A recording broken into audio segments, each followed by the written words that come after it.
The age of breath and ice. The sky was vast and heavier somehow, as if it carried the memory of storms yet to come. Glaciers stretched across continents like frozen oceans, grinding mountains into dust.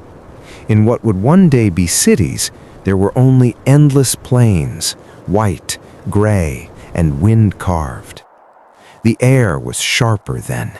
Each breath burned the lungs, but it was clean, so clean it felt almost sacred. No smoke, no engines, no distant hum of civilization, only the sounds of the earth itself, the cracking of ice, the howl of wind, the distant, thunderous footsteps of giants. Giants of the frozen world. They moved slowly across the land, massive shapes against the horizon. Mammoths, their long tusks curved like crescents of the moon, trudged through snow that swallowed trees. Their thick fur caught the frost, turning them into walking mountains of ice. Nearby, woolly rhinoceroses grazed in the sparse grasslands where the snow had retreated. Saber-toothed cats watched from a distance, patient and silent, their eyes fixed on weakness, not strength. Everything was a balance. Everything was survival. Nothing was wasted. The people of fire. Humans existed, but barely. They were not rulers. They were not builders of empires. They were survivors. Small groups moved constantly, following herds, tracking seasons, reading the land like a living map. They did not own the earth, they listened to it.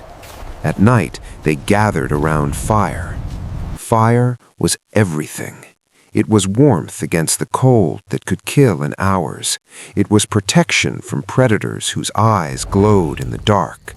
It was a place where stories lived, spoken, never written. An elder might point to the stars and speak of ancestors who lived among them. A child would listen, wide-eyed, believing the sky was not empty, but watching. A world without borders.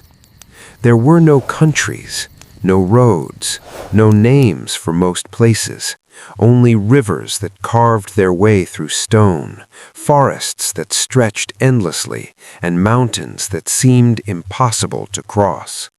Humans walked where animals walked, across land bridges that no longer exist, through valleys now buried under oceans. They followed instinct, hunger, and hope. From the hunt. The earth was not divided, it was whole. We are grateful. The May you unseen always return. threat. But this world was not gentle. The cold could take you in a single night. A storm could erase your path, your shelter, your future. Food was never guaranteed. One failed hunt could mean starvation. And yet, they endured. Not because they were the strongest, but because they adapted. They learned to shape stone into blades sharper than teeth. They learned to read footprints like language. They learned that survival was not about power, but about understanding. Moments of humanity. Even in that harsh world, there were moments of something deeper. A mother wrapping her child in animal skins, whispering softly as the wind screamed outside. A hunter sharing his last piece of meat with someone weaker. A group painting on cave walls, not for survival, but for memory. Handprints pressed into stone, saying, "I was here."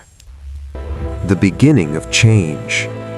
Far to the south, the ice began to loosen its grip. Slowly, so slowly it went unnoticed at first, the world started to shift.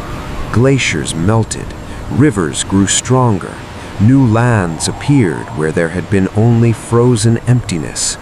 The balance began to change. Some animals would not survive it. Some humans would not either. But change was coming, whether they understood it or not. A world alive. 20,000 years ago, The world was not quiet, it was alive in a way we've almost forgotten. Every sound meant something, every shadow could be danger, every sunrise was a victory. There were no distractions, no artificial lights, no walls separating people from nature. Humans were part of the earth, not above it. They felt its moods, they feared it, they respected it. Echoes across time. If you stood there, on a frozen plain, under a sky filled with unfamiliar stars, you would feel it immediately. The weight of existence, the rawness of life, the simplicity and brutality of being alive. And yet, something else too, a connection to the land, to each other, to the future they would never see but unknowingly create. Because those small groups of humans huddled around fires in the cold, they were us. And everything that exists today, every city, every story, every dream, began with them in a world of ice 20,000 years ago.